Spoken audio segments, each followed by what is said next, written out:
Very good morning student. तो आज जो है हम बात करेंगे, यहाँ पर चर्चा करेंगे रिप्रोडक्शन बाय स्पोर की। ठीक है, पिछले वीडियो में हमने बात की थी रिप्रोडक्शन वेजिटेटिव वाला। ठीक है, मतलब वेजिटेटिव रिप्रोडक्शन की बात की थी लाइकोपोडियम के। अब बात कर रहे हैं हम यहाँ पर रिप्रोडक्शन बाय स्पोर। ठीक है, मतलब कि स्पोर के द्वारा जो रिप्रोडक्शन होता है उसकी चर्चा हम यहाँ पर करेंगे। ठीक है, तो पहले हम ये जानेंगे कि जो स्पोर फॉर्मिंग ऑर्गन है वो क्या होता है, मतलब स्पोर का जो फॉर्मेशन होता है वो कहाँ होता है, स्पोर का निर्माण करने वाला जो ऑर्गन है वो कौन सा है। तो आप यहाँ जो डायग्राम देख रहे हो ये एक स्पोरोफिल है। क्या है ये? एक स्पोरोफिल। ठीक है, क्या है ये? स्पोरोफिल है। स्पोरोफिल का मतलब बीजाणुपर्ण है। ठीक है, अब ये जो बीजाणुपर्ण है, इस बीजाणु के अंदर जो एक गोलाकार संरचना दिखाई दे रही है यहाँ पर, यह है स्पोरेंजिया। क्या चीज़ है ये? यह है स्पोरेंजिया। ठीक है, स्पोरेंजिया। ठीक है, और इसके अंदर जो भरे हुए हैं ब्लैक कलर के वो है स्पोर। क्या चीज़ है वो है स्पोर। ठीक है, तो एक तो है स्पोरोफिल, दूसरा है स्पोरेंजिया और तीसरा है स्पोर। ठीक है, और यहाँ पर एक ब्लैक कलर का एक डंडा सा खिंचा हुआ है, यह है इसका एक्सिस। ठीक है, तो ये जो स्पोरोफिल होती है इसमें स्पोरेंजिया यानी कि बीजाणुधानी। स्पोरेंजिया को क्या बोलते हैं हम? बीजाणुधानी। ठीक है, तो ये बीजाणुधानी यहाँ पर लगेगी, किसके ऊपर लगेगी? स्पोरोफिल के ऊपर। ठीक है, और इस बीजाणुधानी में क्या मिलेंगे हमें? इसमें मिलेंगे हमें स्पोर। ठीक है, और स्पोर को हम क्या बोलते हैं? बीजाणु। स्पोर क्या होते हैं? बीजाणु होते हैं। ठीक है, तो ये देखना है हमें। ठीक है, दूसरी चीज कहाँ पर लगती है, तो ये जो सतह सॉरी, ये जो सतह होती है, एक तो होती है यहाँ पर डोर्जल सतह और एक होती है वेंट्रल सतह। तो जो डोर्जल सतह होती है उस डोर्जल सतह पर ये लगता है। ठीक है, और एक खास बात इसकी ये होती है कि ये सिंगल लगती है, मतलब अकेली लगती है, एक साथ गुच्छे में नहीं लगती है। उसकी जगह पर कैसी लगती है? अकेली लगती है। ठीक है, अगर हम देखें तो इसमें जो बीजाणु होते हैं वो टेट्रेड फॉर्म में होते हैं, मतलब चार चार की संरचना में होते हैं। बीजाणु जो लगते हैं वो कैसे होते हैं? टेट्रेड फॉर्म के अंदर होते हैं। बहुत छोटे छोटे आकार के होते हैं, बहुत ही माइन्यूट आकार के होते हैं। ठीक है, कुछ बड़े भी हो सकते हैं, कुछ छोटे भी हो सकते हैं। तो बीजाणु धानियों का आकार भी उसी प्रकार से होता है, छोटे बीजाणु और बड़े बीजाणु के आधार पर। ठीक है, अगर हम देखें तो जो बीजाणुधानी होती है उसमें तीन परतें पाई जाती है हमें। ठीक है, सबसे भीतर की जो परत होती है उसे हम बोलते हैं टपेटम। ठीक है, टपेटम होती है जो कि भोजन का काम करते हैं। बाहर की तरफ में एक परत होती है जिसे मध्य परत बोलते हैं, और एक और बाहर की तरफ परत होती है जो कि ऑर्नामेंटल होती है। तो इस तरह से बीजाणुधानी का निर्माण होता है। तो ये जो बीजाणुधानी है, ये जो स्पोरेंजिया है, हम इसकी बात कर रहे हैं। ठीक है, और इसी के अंदर होते हैं आपके स्पोर। ये जो बीजाणुधानी है, इसी बीजाणुधानी के अंदर क्या होते हैं? स्पोर होते हैं। ठीक है, तो स्पोर का निर्माण अगर हमसे पूछा जाए तो कहाँ होता है? स्पोरेंजिया में होता है। ठीक है, अब जो स्पोरेंजिया होती है वो कहाँ लगती है? तो स्पोरेंजिया लगती है स्पोरेंजियम। जो स्पोरेंजियम होता है वो लगता है स्पोरोफिल की डोर्जल सतह पर। कहाँ लगता है? स्पोरोफिल की डोर्जल सतह पर। और किस रूप में होती है वो? एकल रूप में। आप यहाँ देखोगे तो ये जो स्पोरोफिल है ना, इस स्पोरोफिल पर केवल एक ही बीजाणुधानी लगी हुई है। कहने का मतलब है कि जो एक स्पोरोफिल होती है, मतलब एक जो पर्ण होती है उसके ऊपर एक ही बीजाणुधानी लगी होती है। ठीक है, अब यहाँ पर जो बीजाणु लगते हैं इस बीजाणु के अंदर, बीजाणुधानी के अंदर, वो बीजाणु होते हैं चतुष्फलकीय, चतुष्कों के अंदर होते हैं, मतलब चतुष्फलकीय होते हैं। चार फलक होते हैं उनके अंदर। ठीक है, चतुष्फलकीय या चतुष्कों में व्यवस्थित होते हैं। ठीक है, बीजाणुधानी ज्यादातर कैसे होते हैं? बड़े आकार के बीजाणुधानी होते हैं, बड़े आकार के। इनका जो व्यास होता है, व्यास का मतलब इनकी जो गोलाई होती है वो होती है 1 से 2.5 mm की। 1 से 2.5 mm की वैसे देखने में बहुत छोटी लगेगी, लेकिन फिर भी इसके आधार पर देखें तो बड़े आकार की होती है। ठीक है, किस कलर की होती है? तो ये नारंगी या पीली होती है। ठीक है, और वृक्काकार होती है, वृक्क के आकार की, जैसा वृक्क होता है नेफ्रिडिया। ठीक है, उस जैसे आकार की होती है। रंग होता है इनका नारंगी या पीला रंग होता है। ठीक है, सवृंत होती है। सवृंत यहाँ पर जो एक्सिस लग रहा है इसे बोलते हैं हम व्रंत। इसे क्या बोलेंगे? व्रंत बोलेंगे। तो इस तरह की ये व्रंतनुमा होती है। ठीक है, लाइकोपोडियम सिलेगो जो होता है उसकी बीजाणु भित्ति 3 परतीय पाई जाती है। 3 परतों में इसकी जो बीजाणु भित्ति होती है वो कैसी होती है? 3 परतों में पाई जाती है। ठीक है, सबसे भीतरी जो परत होती है उसे कहा जाता है टपेटम। सबसे भीतर की जो परत होगी उसे क्या कहेंगे हम? टपेटम कहेंगे। ठीक है, ये क्या काम करती है, तो ये भोज्य परत का काम करते हैं, यानी कि जो बीजाणु होते हैं उन बीजाणुओं को पोषण देने का कार्य करती है ये। ठीक है, केंद्रीय आर्किस्पोरियम में बाहर दो कोशिकाओं की तीन स्पर्श रेखीय पंक्तियां पाई जाती है जो विभाजित होकर बीजाणु मात्र कोशिका बनाती है।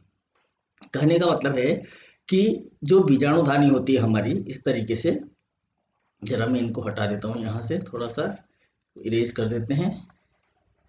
ठीक है, फिर आप में समझेंगे इसको कि ये जो लाइन कह रहा है क्या कह रहा है ये लाइन को, इसके बारे में। ठीक है, चलिए, तो कहने का मतलब है कि जो ये बीजाणुधानी, मान लेते हैं कि ये बीजाणुधानी हमारी, ठीक है, और इस बीजाणुधानी में तीन परतें हैं, एक टपेटम होगी, दूसरी बाहर की भित्ति होगी और एक भित्ति और होती है, ये भित्ति। ठीक है, या ये भित्ति मान लीजिए अब तीन भित्तियां हो गई इसके अंदर, ये बीजाणुधानी हो गई। अब इसकी जो ये अंदर वाली भित्ति है, बिल्कुल अंदर वाली, सबसे अंदर वाली, इसे बोलते हैं हम आर्की स्पोरियल लेयर। और ये जो लेयर होती है ये 2 से 3 कोशिकाओं की बनी होती है। ठीक है, और यहाँ पर जो कोशिकाएं होती है वो स्पर्श रेखीय होती है, मतलब कोशिकाओं की अगर हम संरचना को देखें तो कोशिकाएं यहाँ पर इस तरीके से व्यवस्थित होती है। ठीक है, 2 से 3 लेयर में इस तरीके से व्यवस्थित होती है, एक लेयर, ठीक है, इसके नीचे एक और लेयर और फिर इसके नीचे एक और लेयर, इस तरीके से व्यवस्थित होती है। ठीक है, अब ये जो कोशिकाएं होती है जो कहाँ पर है, यहाँ पर हम कह रहे हैं ये लास्ट वाली जो लेयर है, ये लास्ट वाली जो लेयर है वो ये है। ठीक है, अब ये जो कोशिकाएं हैं ये कोशिकाएं होती है विभाजित, यानी कि ये डिवीजन करती है और डिवीजन करके स्पोर मदर सेल का निर्माण करती है, स्पोर मदर सेल। ठीक है, क्या बनाती है, स्पोर मदर सेल बनाती है, जो अंदर अंदर की तरफ में होती है वो क्या बनाती है, स्पोर मदर सेल बनाती है। ठीक है, अब ये जो स्पोर मदर सेल जो बनती है यहाँ पर, स्पोर मदर सेल, ये स्पोर मदर सेल इसके अंदर प्रेजेंट होती है, किसके अंदर, बीजाणुधानी के अंदर। अब ये जो स्पोर मदर सेल होती है ये फिर से डिवीजन करती है और जो डिवीजन होता है इनके अंदर वो कौन सा होता है, मियोसिस होता है, और मियोसिस डिवीजन करके ये क्या बनाती है, स्पोर बनाती है।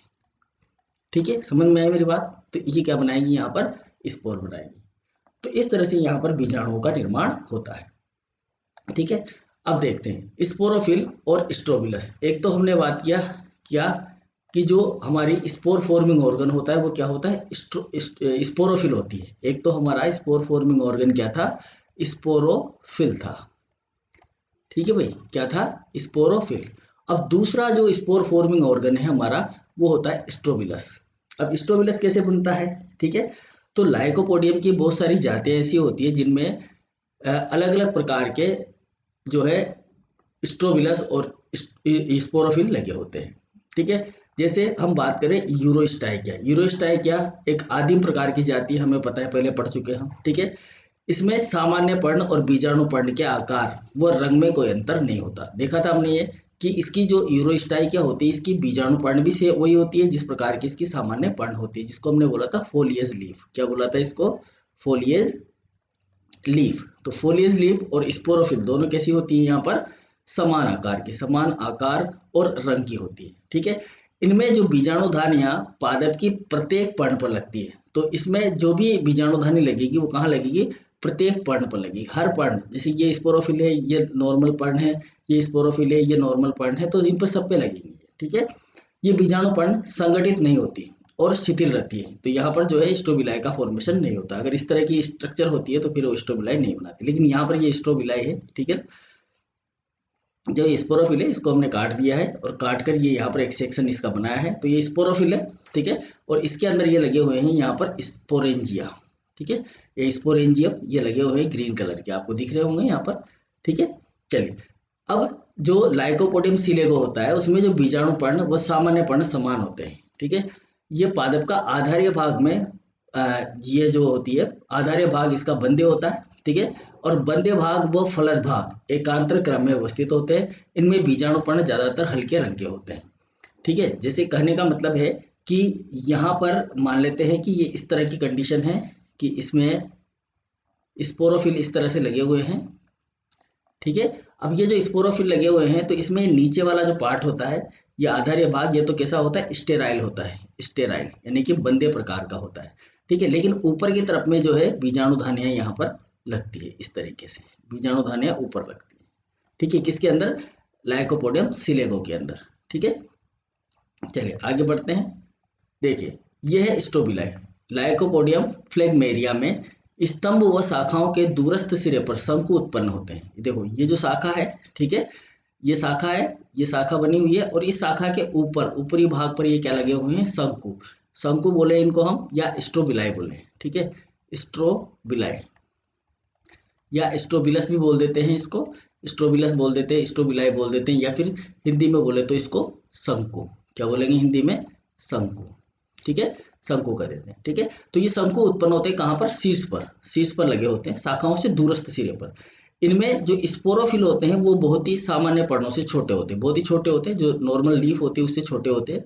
इनमें जो स्पोरोफिल होता है वो शीर्ष पर एकत्रित होकर एक शंकु का निर्माण करता है, जैसे कि कौन बन गया, यहाँ पर कौन जैसी स्ट्रक्चर बन जाती है, ठीक है। इनमें शंकु द्विभाजी शाखित होते हैं, यानी कि दोनों शाखाओं पर लगे हुए हैं। जो शाखा यहाँ से डाइकोटोमस निकली हुई है, इन दोनों शाखाओं पर शंकु लगते हैं, ठीक है। शंकु युग्म में उधर्व लंबे वृंत समान शाखाओं के शीर्ष पर लगते हैं, जिन्हें पोडिया कहते हैं। क्या कहते हैं इनको, पोडिया। तो ये वाला जो भाग है जिसके ऊपर ये शंकु लगे हुए हैं, इसे कहा जाता है पोडियम, ठीक है। ये जो शंकु लगा हुआ है, शंकु जो जिस पर लगा हुआ है, जिन शाखाओं पर ये शंकु लगे हुए हैं, उन शाखाओं को क्या बोलते हैं, पोडिया या पोडियम। क्या बोलेंगे इनको हम, पोडिया, ठीक है। तो ये पोडिया है, ठीक है। ये सल्क पत्रों द्वारा ढके रहते हैं, इनके अंदर जो है सल्क पत्र होते हैं, उनके द्वारा ये ढके रहते हैं। शंकु एक शीर्ष मेरिस्टेम द्वारा बनता है, ठीक है। मतलब शीर्ष मेरिस्टेम का मतलब होता है एपिकल मेरिस्टेम। इस शीर्ष को काट देना है, यहाँ पर लिख देंगे हम, एपिकल मेरिस्टेम के द्वारा बनता है, ठीक है। और इसका जो रंभीय भाग होता है वो वृद्धि अक्ष के समान ही होता है, जैसा कि जो इसका तना होता है उसी प्रकार का यहाँ पर जो है इसके अंदर स्टेम रंभ क्षेत्र पाया जाता है, ठीक है ना। रंभ यहाँ पर इस तरीके से पाए जाते हैं। आगे देखते हैं। देखो अब जो सब जीनस रेफ्लोस्टाई का है उसमें जो स्पोरोफिल होती है वो सामान्य पर्ण की अपेक्षा छोटे आकार व हल्के रंग की होती है। हमने देखा कि जो यूरोस्टाई का है उसमें तो पर्ण जो है, दोनों पर्ण, कौन कौन सी पर्ण, जो सामान्य पर्ण है, सामान्य पर्ण, और जो स्पोरोफिल है यानी कि बीजाणु पर्ण, ये दोनों कैसी होती है, समान प्रकार की होती है, किसके अंदर, यूरोस्टाइका के अंदर। लेकिन यहाँ पर ये कैसी होती है, अलग प्रकार की होती है, अलग अलग प्रकार की होती है, ठीक है। यहाँ पर जो सामान्य पर्ण होती है वो थोड़ी बड़ी होती है और गहरे रंग की होती है। सामान्य तो होती है बड़ी और गहरे रंग की, ठीक है। जबकि जो बीजाणु पर्ण होती है वो होती है छोटी और हल्के रंग की, छोटी और हल्के रंग की होती है, ठीक है।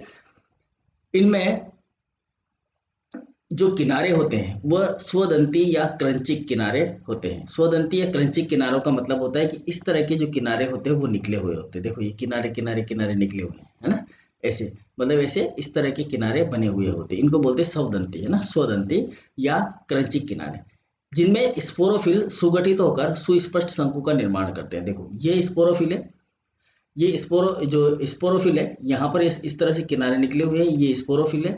और इसके अंदर देखो, यहाँ मैं आपको बता दूं इस तरह से कि ये तो है स्पोर, इसके अंदर तो क्या है, मैं डिनोट कर रहा हूँ, ध्यान से समझिएगा। इधर नहीं दिख रहा है, इधर देख लेते हैं हम। ये जो है दूसरा रंग लेते हैं इसके अंदर, ताकि बात समझ में हमें अच्छे से आनी चाहिए। अदरवाइज बाद में क्या होगा कि आप खुद को दिक्कत हो जाएगी, समझ में नहीं आया क्या है, क्या कहानी है, क्या चल रहा है, ठीक है। देखो यहाँ पर देखते हैं हम, ये वाला जो पोर्शन है आप ये देख रहे हो, ये तो है स्पोर। क्या चीज़ है ये, स्पोर। जो नामांकन है पिछली वाली क्लास में वो नामांकन सही नहीं दिख रहा था, तो मैं अभी बना के दे रहा हूँ, ठीक है।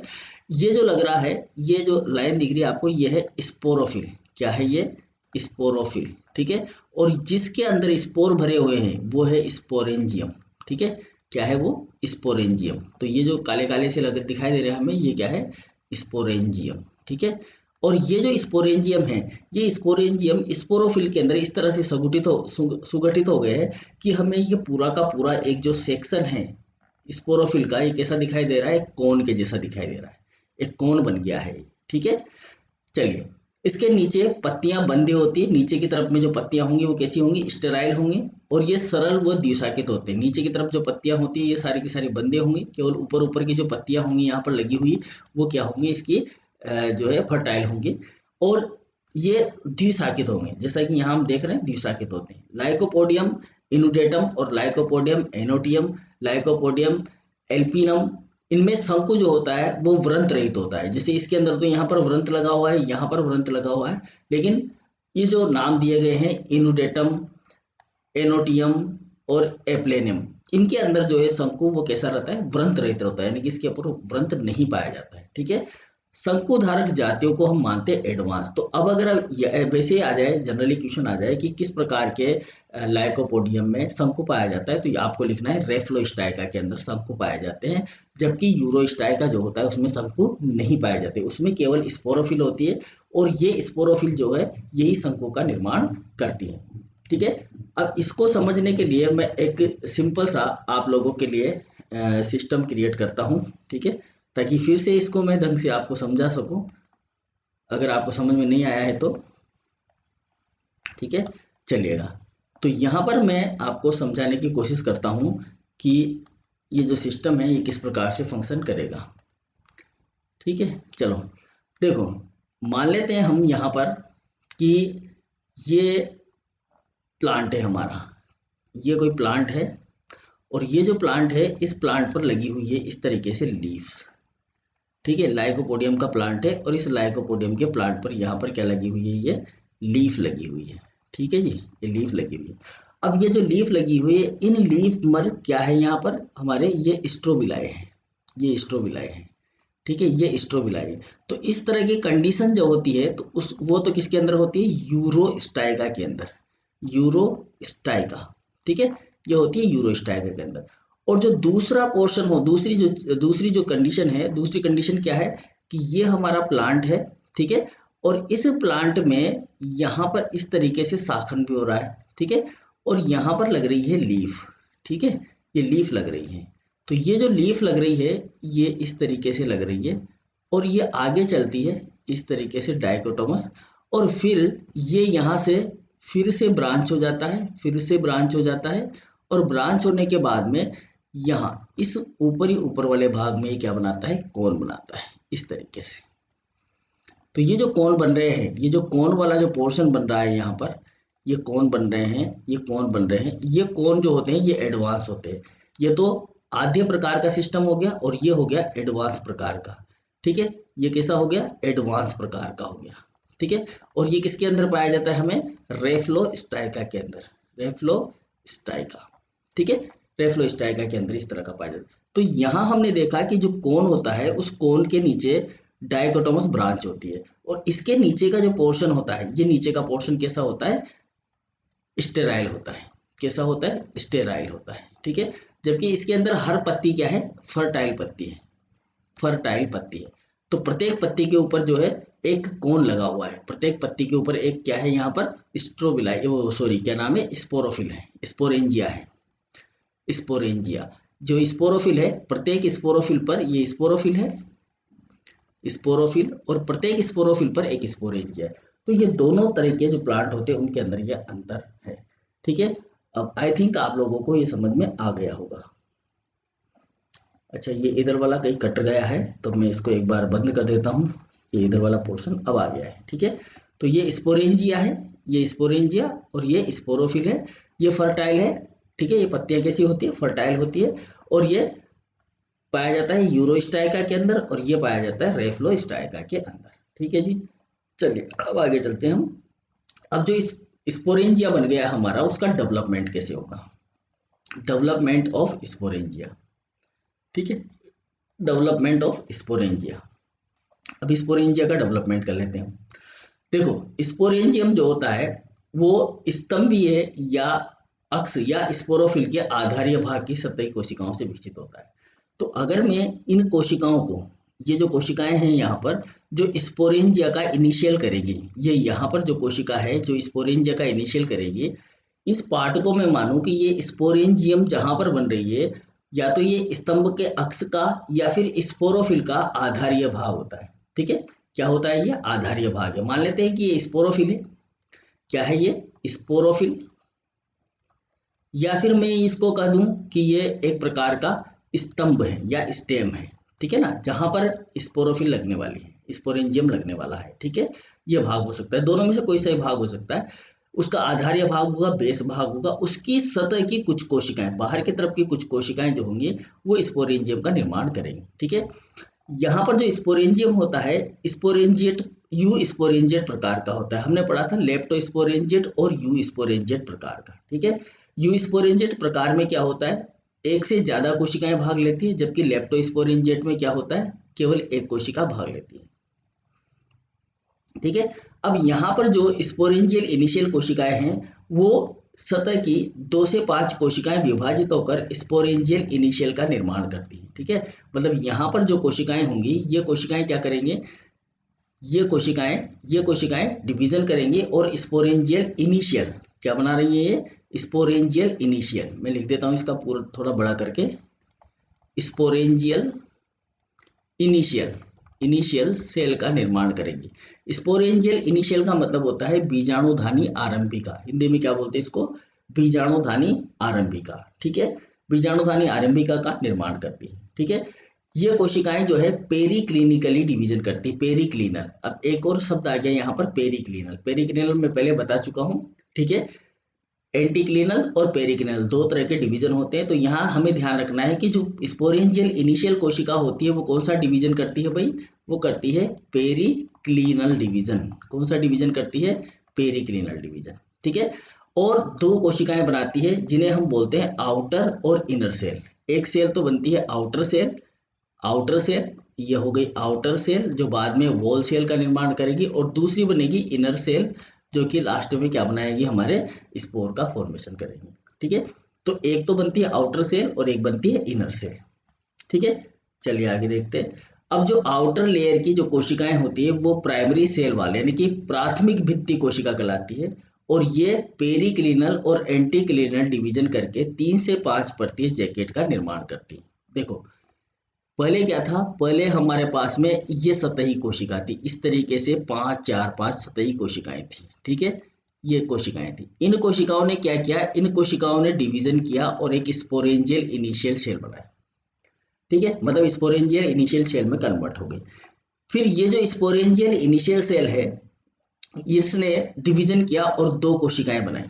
कितनी कोशिकाएं बनाई इसने, इस स्पोरेंजियल सेल ने बनाई 2 कोशिकाएं, एक बाहर की और एक अंदर की कोशिका। ठीक है, बाहर की लेयर और अंदर की लेयर वाली कोशिका। अब ये जो बाहर वाली इसको हम बोलेंगे आउटर और इसको हम बोलेंगे इनर। ठीक है, अब ये जो आउटर वाली कोशिका है इसने किया एंटीक्लिनल और पेरिक्लिनल दोनों प्रकार के डिवीजन। क्या क्या किया इसने, एक तो किया एंटीक्लिनल डिवीजन और एक किया पेरिक्लिनल डिवीजन, पेरिक्लिनल। ठीक है, जिससे बन गई 3 से 5 परतीय जैकेट कोशिका। ठीक है, ये जो है ये देखोगे आप यहाँ पर, तो ये 3 से 5 परतीय जो है जैकेट कोशिकाओं में कन्वर्ट हो जाती है आगे चलकर, ये इस तरीके से।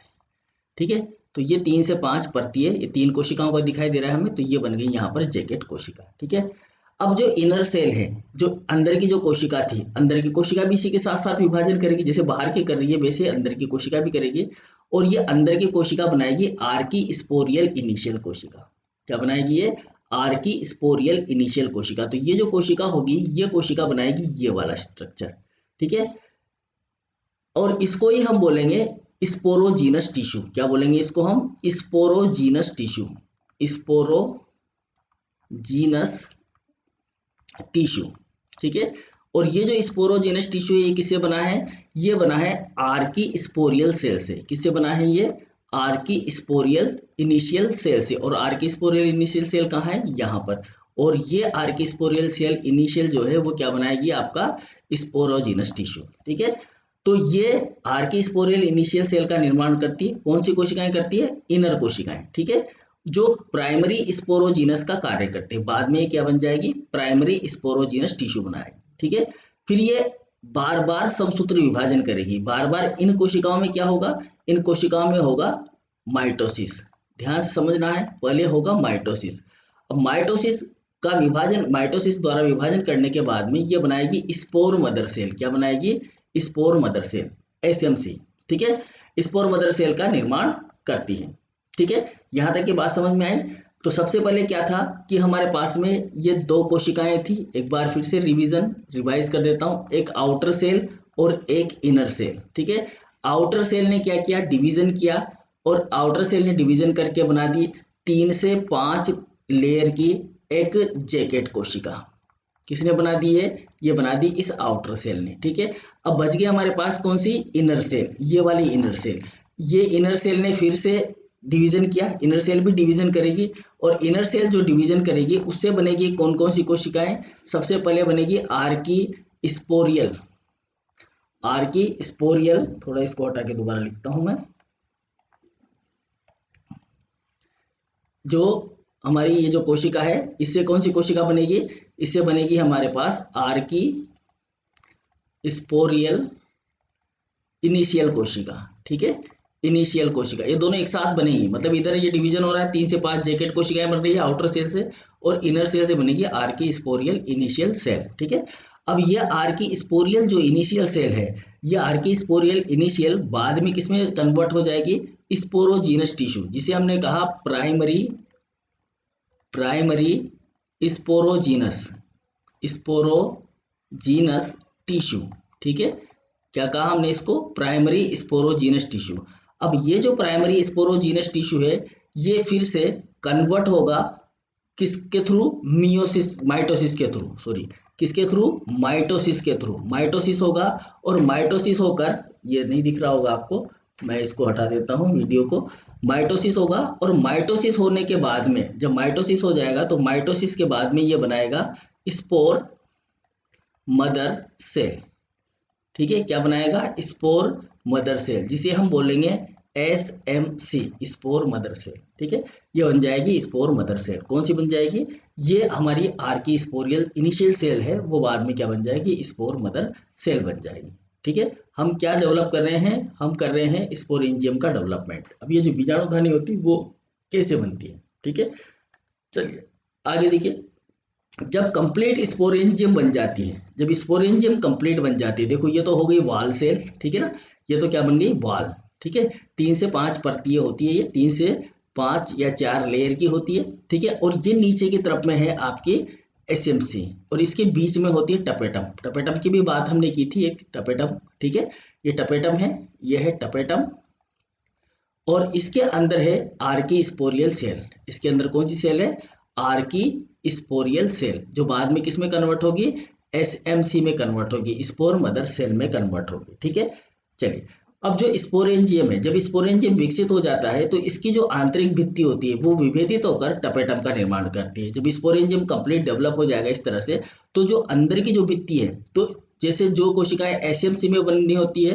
कुछ कोशिकाएं तो SMC में कन्वर्ट हो जाती है, और कुछ कोशिकाएं जो है वो क्या बनाती है, टपेटम बनाती है, मतलब कुछ लेयर्स जो होती है वो टपेटम में कन्वर्ट हो जाती है। ठीक है, टपेटम क्यों चाहिए, टपेटम चाहिए कि जब बीजाणु विकसित होगा तो उसको भोजन देने के लिए, किसके लिए, भोजन के लिए, या उसको फूड प्रोवाइड करवाने के लिए स्ट्रक्चर होना जरूरी है। ठीक है, अब ये जो टपेटम विकसित हो रही है, ये स्पोर मदर सेल को पोषण प्रदान करती है। ठीक है ना, ये जो टपेटम है किसको प्रदान करती है पोषण, इस SMC को, जो स्पोर मदर सेल है, इस स्पोर मदर सेल को ये पोषण देती है। ठीक है, जब स्पोरेंजियम परिपक्व हो जाती है, जब ये स्पोरेंजियम कंप्लीट परिपक्व हो जाएंगे, तो स्पोर मदर सेल पृथक होकर गोलाकार रूप धारण कर लेगी। देखो ये पहले तो क्या थी, बिल्कुल सटी हुई है, अब यहाँ हम देखेंगे तो ये जो स्पोर मदर सेल है बिल्कुल कैसी हो गई, हट गई, गोलाकार हो गई, सब अलग अलग हो गई, गोलाकार टेट्रेड के रूप में यहाँ पर दिखाई दे रहे हैं हमें, 4-4 चतुष्क में ये दिखाई देने लगे। ठीक है, तथा प्रत्येक स्पोर मदर सेल में अर्धसूत्र विभाजन होता है। अब ये जो एक एक सेल थी, ये प्रत्येक सेल में क्या होता है, मियोसिस होता है, मियोसिस। ठीक है, अर्धसूत्र विभाजन होता है। अब हम देखें तो यहाँ पर जो SMC है ये हमारी 2N होती है, और मियोसिस के बाद में जो स्पोर बनेंगे, मियोसिस के बाद में क्या बनेंगे, यहाँ पर जो स्पोर बनेंगे वो स्पोर होंगे N प्रकार के। ये तो SMC तो क्या है, 2N प्रकार की होती है, और जो स्पोर होते हैं वो N प्रकार के होते हैं।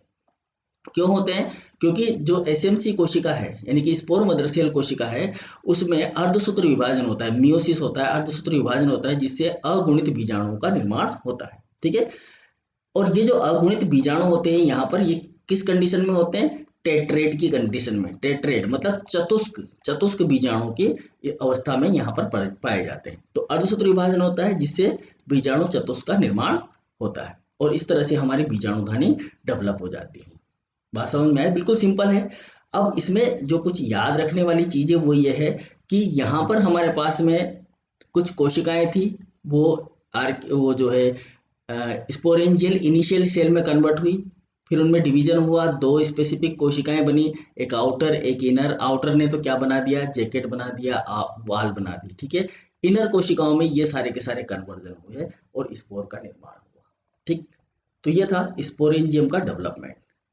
अब इसी के अंदर हम बात करते हैं कि अब हमारा क्या है, बीजाणु परिपक्व हो गया, ठीक है, बीजाणुधानी बन गई। अब बीजाणुधानी बन गई तो स्पोर का क्या होता है, बाहर निकलना। मतलब स्पोर को क्या करना पड़ेगा, जो बीजाणुधानी है हमारी, ये जो बीजाणुधानी है, इस बीजाणुधानी को फाड़ कर ये जो स्पोर है बाहर आएंगे। तो ये बाहर कैसे आएंगे, इसके लिए हम जो टर्म यूज करते हैं वो होती है डेइसेंस, ठीक है।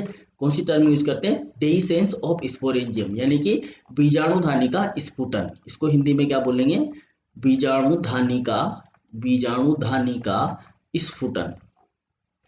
समझ में आई बात, बीजाणुधानी का स्फुटन। अब बीजाणुधानी क्या होगी, स्फुटित होगी जब स्पोरेंजियम परिपक्व हो जाती है। देखो दोबारा से वीडियो हम लेके आ रहे हैं वापस से, कि जब स्पोरेंजियम परिपक्व होती है, जब स्पोरेंजियम कंप्लीट परिपक्व हो जाती है तो बाहरी सभी जैकेट कोशिकाओं को छोड़कर अंदर की सभी जैकेट कोशिकाएं नष्ट हो जाती है। देखो ये हमारी बीजाणुधानी है, इस तरह की हमारी स्पोरेंजियम है, ठीक है ना। और इस स्पोरेंजियम में ये टेट्रेड बीजाणु इस तरीके से पड़े हुए हैं, ठीक है। ये टेट्रेड बीजाणु इस तरीके से पड़े हुए हैं और इसके ऊपर यहाँ पर एक और ये सेल की लेयर है, ठीक है। इस तरीके से लेयर है कोशिकाओं की, एक लेयर यहाँ पर बनी हुई है, ठीक है। और इसको मैं इस तरह से अब मिला देता हूँ तो ये आपको समझ में आ जाएगी। देखो इसका स्ट्रक्चर देखो आप, और ये हमारी बीजाणुधानी, इसका स्ट्रक्चर देख लो आप, सेम दिख रहा है ये वाली, और ये जो मैंने बनाई है यहाँ पर ये वाली, इस तरह की कंडीशन होती है, ठीक है। अब क्या होता है कि जो अंदर की जो कोशिकाएं होती हैं, बाहर वाली जैकेट, ये बाहर की तरफ में जैकेट कोशिका, इसको बोलते हैं जैकेट सेल। क्या बोलेंगे इसको, जैकेट सेल। तो बाहर की तो जी बच जाती है और अंदर की सारी क्या हो जाती है, नष्ट हो जाती है, क्योंकि सब बीजाणुओं को बनाने में काम आ जाती है, ठीक है। अब बाहर की जो आउटर कोशिकाएं होती है वृद्धि करके मोटी भित्ति युक्त हो जाती है, ये ग्रोथ करती है और उनकी जो भित्ति होती है वो कैसी हो जाती है, मोटी हो जाती है। इस तरह से थिक थिक वाल्ड जो है सेल यहाँ पर प्रेजेंट होती है, मोटी भित्ति वाली कोशिकाएं यहाँ पर प्रेजेंट होती है, ठीक है। जबकि स्पोरेंजियम में शीर्ष से लेकर स्टाक तक स्पोरेंजियम एक स्ट्राइप का निर्माण होता है, सिवनी का निर्माण होता है, जिसे स्टोमियम कहते हैं। अब ये बाहर से लेकर अंदर तक, या आप कहोगे तो ऊपर से लेकर नीचे तक, ठीक है।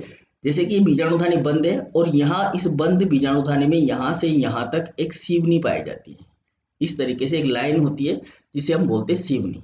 क्या बोलते हैं इसे हम, सिवनी। इस तरह की कंडीशन यहाँ पर होती है, सिवनी जैसी कंडीशन दिखाई देती है हमें, ठीक है। इसे इस जो ये जो सिवनी दिखाई देती है, जैसे ये बीजाणुधानी है, आप ऐसे समझिए ये बीजाणुधानी है यहाँ पर बनी हुई है और इसमें एक सिवनी है इस तरीके से, ठीक है, जैसे गेंद में होती है, गेंद में होती है। ये जो सिवनी होती है, इस सिवनी को हम बोलते हैं स्टोमियम। क्या बोलते हैं इसको हम, स्टोमियम। ध्यान रखना, स्टोमियम किसे कहा जाता है, तो स्टोमियम कहा जाता है बीजाणुधानी के अंदर पाई जाने वाली शीर्ष से स्टाक तक, ये तो इसका शीर्ष भाग हो गया और ये हो गया इसका स्टाक भाग, ठीक है ना, नीचे का आधार्य भाग, वहां तक एक लाइन पाई जाती है जिसे कहा जाता है स्टोमियम या सिवनी, ठीक है।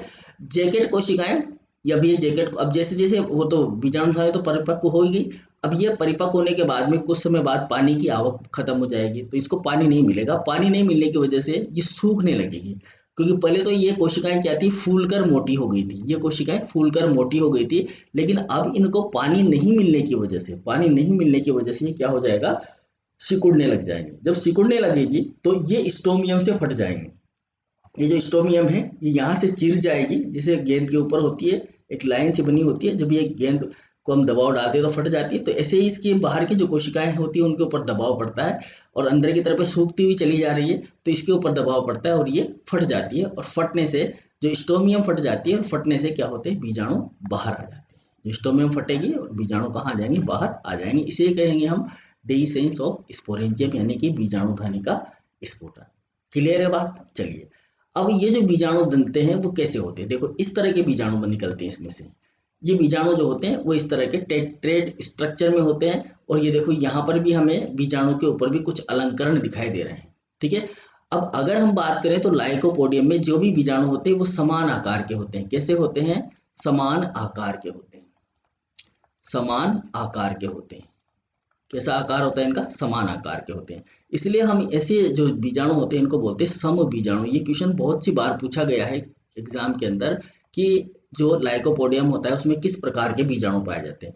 तो लाइकोपोडियम में जो बीजाणु पाए जाते हैं वो कैसे पाए जाते हैं? सम बीजाणु पाए जाते हैं, ठीक है ना। होमोस्पोर्स इनको क्या बोलते हैं हम? होमोस्पोर्स। होमोस्पोर्स, ठीक है। क्या बोलते हैं इनको हम? होमोस्पोर्स। जो सम बीजाणु होते हैं उन्हें कहा जाता है होमोस्पोर्स। तो ये ध्यान रखना है हमें, 1 नंबर का क्वेश्चन है। तो लाइकोपोडियम में सम बीजाणु होते हैं और यह एक कोशिकीय तथा इनका आकार बहुत ही छोटा होता है, 0.03 से 0.05 mm का, ठीक है, होता है। 2 कवचों के द्वारा ढके रहते हैं, ठीक है। 2 कवचों के द्वारा ये ढके रहते हैं, एक्साइन और इंटाइन। आप इनको बोल सकते हो एक्साइन, और एक इसके अंदर एक और नीचे कवर होता है जिसे बोलते हैं इंटाइन, ठीक है। ये आकार में होते हैं चतुष्फलकीय। कैसे हैं ये? चतुष्फलकीय होते हैं, जिनका आधारीय भाग तो गोल होता है। देखो ये इसका आधारीय भाग है, गोल दिख रहा है हमें, और ऊपर ऐसे सीवनी लगी रहती है। ये देखो ये यहाँ पर गोल है, ये बीजाणु है, ये बीजाणु खानी नहीं है, ये क्या है? बीजाणु है। बीजाणु यानी कि स्पोर, बीजाणु यानी कि स्पोर है। अब ये जो स्पोर है इसके ऊपर इस तरह से ये देखो 3-3 लाइनों वाली सीवनी दिख रही है, और ये बीजाणु है। तो बाहर की तरफ में ये आप देखो इसके ऊपर किस तरह की लाइनें बनी हुई है, इन्हें बोला जाता है अलंकरण। क्या बोला जाता है इनको? अलंकरण, ठीक है। तो इसमें 2 भित्तियां होती हैं, 2 कवच होते हैं इसके अंदर। अब ये जो 2 कवच होते हैं, प्रत्येक बीजाणु के शीर्ष पर एक ट्राइडियल ट्राइडियल उभार होता है। ये जो तिकोना भाग होता है इसको बोलते हैं ट्राइडियल, ठीक है, जो शीर्ष पर चोंच के समान होता है। तो ये प्रश्न एक बार पूछा गया था कि चोंच नुमा बीजाणु, मतलब या चोंच वाले बीजाणु किस में पाए जाते हैं, ठीक है ना। चोंच नुमा बीजाणु या चोंच बीजाणु, चोंच किसके ऊपर पाई जाती है? किस बीजाणु पर चोंच पाई जाती है, ठीक है। तो किसके बीजाणु पर चोंच पाई जाती है? लाइकोपोडियम के बीजाणु पर चोंच पाई जाती है, या इनकी जो शीर्ष होता है उसके ऊपर चोंच के समान उभार पाया जाता है, ठीक है। ये 2 कवचों बाह्य चोल, बाहर की तरफ का जो ये कवर है, ये बाहर की तरफ के जो कवर है इसको बोलेंगे बाह्य चोल, ठीक है ना। एक्साइन, एक्साइन भी बोलते हैं इसको हम, ठीक है, या इसको हिंदी में बोल देते हैं बाह्य चोल, ठीक है, बाह्य चोल। ये मोटा और कंटक युक्त होता है, मोटा होता है और कांटे जैसा होता है ना। जबकि अंतःचोल इसके अंदर होता है, जब हम इसको काटेंगे तो हमें दिखाई देगा अंतःचोल होता है। अंतःचोल कैसा होता है? पतला होता है। अंतःचोल जो होगा इसके अंदर वो पतला होगा। इनमें पर्णहरित भी पाया जाता है। देखो आप थोड़ा थोड़ा सा ग्रीन है ये कलर इनका है, तो सूखे हुए बीजाणु इसलिए हमें ज्यादा ग्रीन नहीं दिखे, तो इनमें कुछ मात्रा में पर्णहरित भी पाया जाता है। अब इन बीजाणुओं का उपयोग किसमें किया जाता है? ये भी एक क्वेश्चन है। तो ये किया जाता है बारूद के रिड्यूसर के रूप में। जब बंदूक में पुराने जमाने में बारूद भरा जाता था तो बारूद के साथ साथ में इसको भी इस्तेमाल किया जाता था, इन बीजाणुओं का पाउडर भी इस्तेमाल किया जाता था। तो ये लाइकोपोडियम के बीजाणुओं को बारूद के साथ में इस्तेमाल किया जाता था एज ए रिड्यूसर। रिड्यूसर मतलब अपचायक के रूप में, बारूद के अपचायक के रूप में इनका इस्तेमाल किया जाता था, ठीक है। तो ये हो गया हमारे स्पोर। तो हमने 3 चीजें देखी। एक तो देखा हमने सबसे पहले स्पोर फॉर्मिंग ऑर्गन, ठीक है। क्या क्या चीज देखी हमने? Spore forming organ, spore forming organ, ठीक है। अब वो 2 कौन से हैं? एक तो है स्पोरोफिल, हमारा स्पोरोफिल, ठीक है, और दूसरा हमने देखा स्ट्रोबिलाई, स्ट्रोबिलाई। ये 2 चीजें होती है स्पोर फॉर्मिंग ऑर्गन। इसके बाद में हमने पढ़ा यहाँ पर स्पोरेंजिया का development, development of sporangia, development of sporangia, ठीक है। और तीसरा क्वेश्चन हमने पढ़ा यहाँ पर डेहिसेशन, डेहिसेंस। क्या पढ़ा हमने? डेहिसेंस मतलब स्पुटन, स्पुटन स्पोरेंजियम का जो डेवलपमेंट हो गई हमारी स्पोरेंजियम उसका डेहिसेंस। और डेहिसेंस के बाद में हमने पढ़ा स्पोर यानी कि बीजाणु। तो ये 4 टॉपिक जो है हमने एक ही वीडियो के अंदर क्लियर किए हैं, ठीक है। तो उम्मीद है आपको ये समझ में आया होगा। एक बच्चे ने कमेंट किया था 2 दिन पहले कि आप ऑनलाइन क्यों नहीं आते। तो भाई ऑनलाइन का टाइम मुझे मिल नहीं पाता है, लाइव आने का टाइम मुझे नहीं मिल पाता है, इसलिए मैं वीडियो बनाता हूँ और फिर उसको क्या करता हूँ, अपलोड करता हूँ। अगर मैं लाइव आऊँगा तो समय ज़्यादा लगेगा, क्योंकि जितना कंटेंट मैं पढ़ाना चाहता हूँ कम समय में, ताकि आपको समझ में आ जाए। हाँ ये है कि अगर आपको कोई समस्या है या आपको कुछ समझ में नहीं आया है तो आप कमेंट बॉक्स के अंदर कमेंट कर दीजिए, कमेंट मेरे पास पहुँच जाता है, ठीक है। जो बच्चे ऐप पर देख रहे हैं तो ऐप पर तो क्या है कि कमेंट कर नहीं सकते आप, तो इसके लिए आप जो यूट्यूब चैनल है उस यूट्यूब चैनल पे जाके एग्जाम A to Z पे ठीक है, उसे सब्सक्राइब कर लो अगर नहीं किया है तो आपने, ठीक है ना, एग्ज़ाम A to Z। और इस exam A to Z channel पे सबसे पहले जो है वीडियो आ जाता है, तो आप यहाँ पर जाकर मुझे कमेंट कर सकते हैं और पूछ सकते हैं आपके जो भी सवाल है। ठीक है, अगर आपने पूरा ये देखा है तो आपको पता है, नहीं देखा है बीच में छोड़ दिया है तो फिर आपको पता नहीं रहेगा। और जिसने पुराने नहीं देखे हैं वो पुराने वीडियो पहले देखें, फिर उसी के बाद इस वीडियो को पढ़े तो कुछ समझ में आएगा। अदरवाइज अगर आप बीच में से पढ़ोगे तो फिर आपको कुछ भी पल्ले पड़ने वाला नहीं है, आपको लगेगा कि पता नहीं क्या बकवास चल रही है। ठीक है, तो जो भी बच्चा अभी शुरुआत कर रहा है, आज ही जिसने शुरुआत की है, वो पिछले वाले इसी सेक्शन में जाओ, एग्जाम A to Z में जाओ आप, और एग्जाम A to Z में ही आपको टेरिडोफाइट का एक सेक्शन मिलेगा। ठीक है ना, एग्जाम A to Z के अंदर ही टेरिडोफाइट का एक सेक्शन बना हुआ है, टेरिडोफाइट। और वहां पर शुरू से लेकर अब तक के जितने भी वीडियो आए हैं इस लेक्चर सीरीज के, वो सारे इस किताब के, जो टेरिडोफाइट किताब है, चाहे किसी भी यूनिवर्सिटी में चल रही हो, जयपुर वाले बच्चे देख रहे हैं तो उनके लिए भी है, और जो राज ऋषि वाले बच्चे देख रहे हैं तो उनके लिए भी है। ठीक है, तो उसमें आप देखो।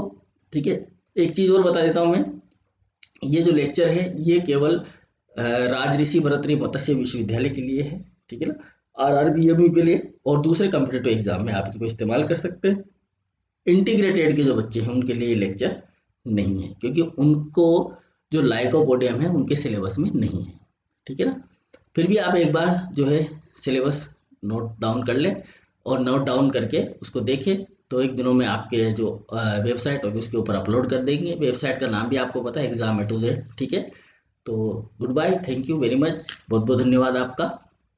और कोई भी समस्या है तो आप कमेंट बॉक्स में लिख दें वीडियो के नीचे, ताकि मैं उसको अगले क्लास में जो है सोर आउट कर दूं।